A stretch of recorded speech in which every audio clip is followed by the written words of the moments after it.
Welcome to You Can Do It.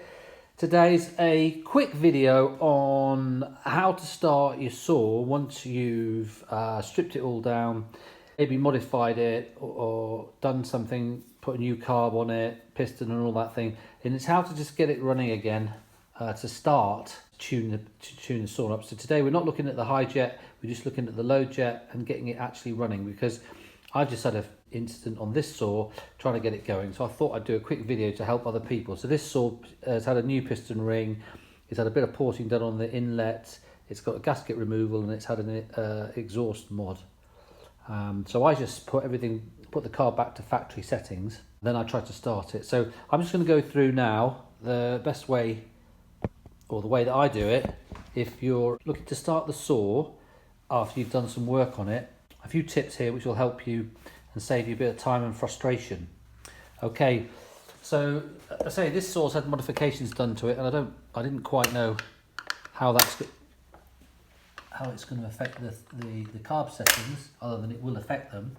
So if we take this top off now, you've done your saw, you've got it all ready. Now I personally prefer to try and start the saw with it like this, for the one and simple reason is that you can, if you can see there, when you put your screwdriver in here to change your jets, you can actually see where the slots are, and you can sort of mentally see all the little movements you do, and it's just a lot easier to do that. What I tend to do is you've taken this all apart. You set your jet. I set my jets back to 1, and usually 1 1/4 on the high jet. So 1 on the low jet, 1 1/4 on the high jet. Carburetor's empty of fuel. You've now put some fuel in the thing, but you're going to end up pulling this for ages to try and get your fuel all in through the carb. So what I like to do is I just take the plug out and pull it a few times without the plug, which means you're not trying to pull against the compression. I mean, if you haven't got a high compression engine, then it's not too much of a job, but this has got high compression and it hasn't got a decompression valve on it, so it's really hard work. So I take the plug out, pull it over a few times, so I know I'm getting fuel into the carb. And I stop. I make sure I've got a spark. That's the first thing, because you've rebuilt this. So you just want to make sure you've got a spark. Once you know you've got a spark, put your spark plug back in. All right, give it a pull. It might start straight away. But what you find is, if you've taken the carb completely apart and cleaned it up, then your tick over adjustment might be miles out. The best thing to do when you're trying to start the saw for the first time, put your screwdriver in there and turn it clockwise quite a few times. So basically we're way overcompensating on the tick over. So the tick over is going to be racing, but this is fine because you just want to get the saw started. Okay, so some people, you say, well, hold this and hold this open, but I mean, you're holding that open while you're trying to pull it over. It's a real pain in the arse. So rather than do that, let's just set the tick over high. Your throttle, the valve is actually open. And then you don't need to worry about that, because you might have the low jet set at a position where it's not going to really run very well. You just need to get the saw started. Once it's running, then we can start adjusting it, as long as we can keep it running. So some people get it running and they've got to hold the hand in it like that. Well, you've got to hold this, and then you're also trying to adjust it at the same time. So I'm trying to say, look, let's make it easy. Adjust your tick over screw in. Right, so it's going to race once it starts up. So you've done that, and you've got your jets that say 1 and 1 or 1 and 1/4. We're not really worried about the high jet, because this video is not about setting the high jet. There's some really good videos out there for that. Tin Man does a really good one for when it's actually really cutting. We're just talking about the low jet and the tick over. Okay, so now you've done that, now you can pull it. It'll eventually start, so long as you've got fuel in there and a spark. Now, if for any reason you've done it too much and you've flooded it, once you take your spark plug out and have a look, if it's completely drenched in fuel, then you know you've overdone it. So take the spark plug out, pull it loads of times to get that fuel out, and then just leave it to vent for a bit, so the fuel, the petrol will vent off a bit. Then you can put your spark plug back in and you start again. Now, if there's no fuel in there, then you know you've got a problem with with fuel coming into your carburetor. Of course, this assumes that you've assembled it all completely correctly, because if you've done something wrong in the carb, then you know that this video's not for you. You need to go and check your carb. This is presuming that everything has been done correctly, okay? And it's on the first startup. So with this situation, you're going to be pulling it. And you're not going to need to be worrying about doing that because you set your tick over really high. Once that starts, that's going to start racing away. You put your screw in there, put your screwdriver in there, and then start turning that anti-clockwise, and you're going to reduce that valve in there until you get down to a reasonable tick over. It doesn't have to be like a proper low tick over, but it needs to be a fairly high tick over, because that's then when we can start adjusting the low jet. Okay, so now you've got this on a high tick over, right? Now, if you then just give it a little blip on the throttle, right? It might stall and stop, in which case you're going to have to start it again, or it might bog a bit and then set off. All right, so then that's a case of you now you can then play around with your low jet, ticking over on a fast tick over. So what you can do, turn this low jet clockwise, yeah, and you'll hear the engine speed will let's for instance say the engine speed starts rising. So then you turn it a little bit more and leave it for a second, and if it rises a bit more, and keep doing that until it starts to drop in speed.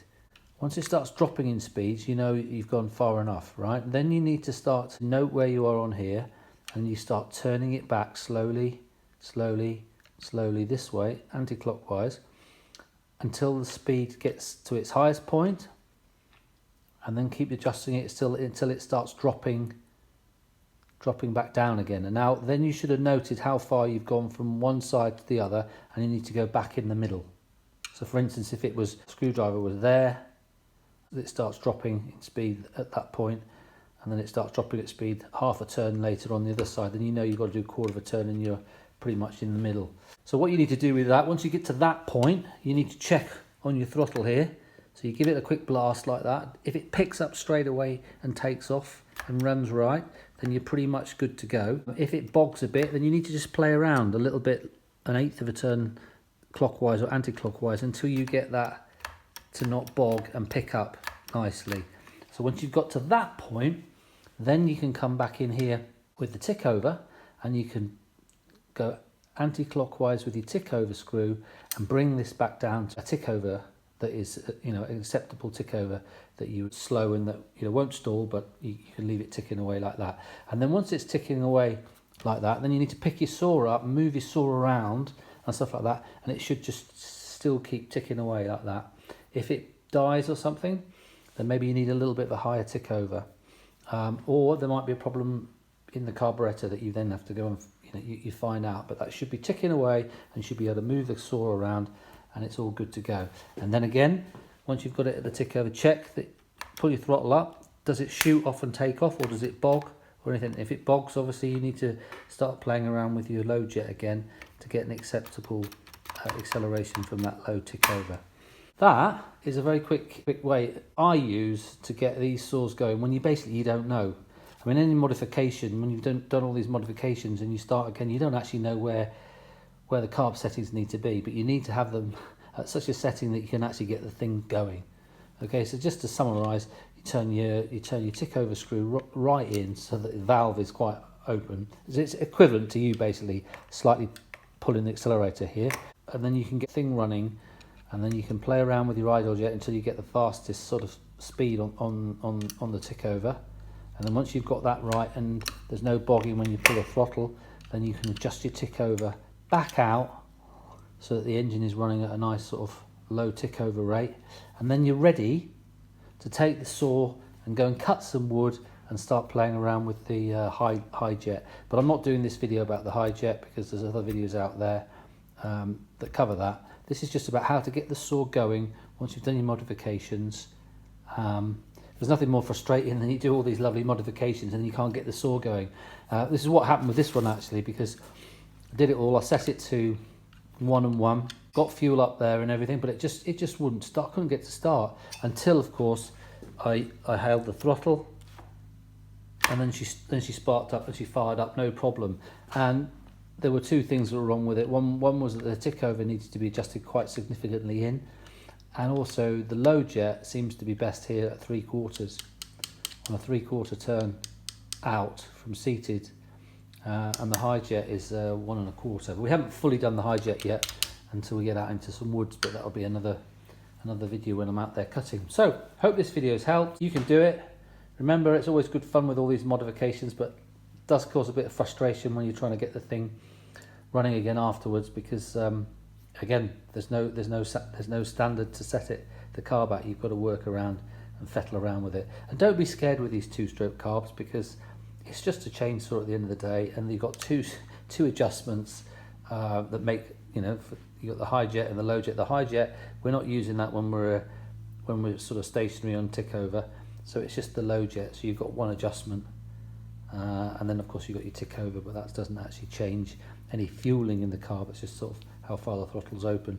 So you've only got one screw to adjust. Anyway, hope this has helped. If you like the channel, subscribe, send me any comments. See you soon.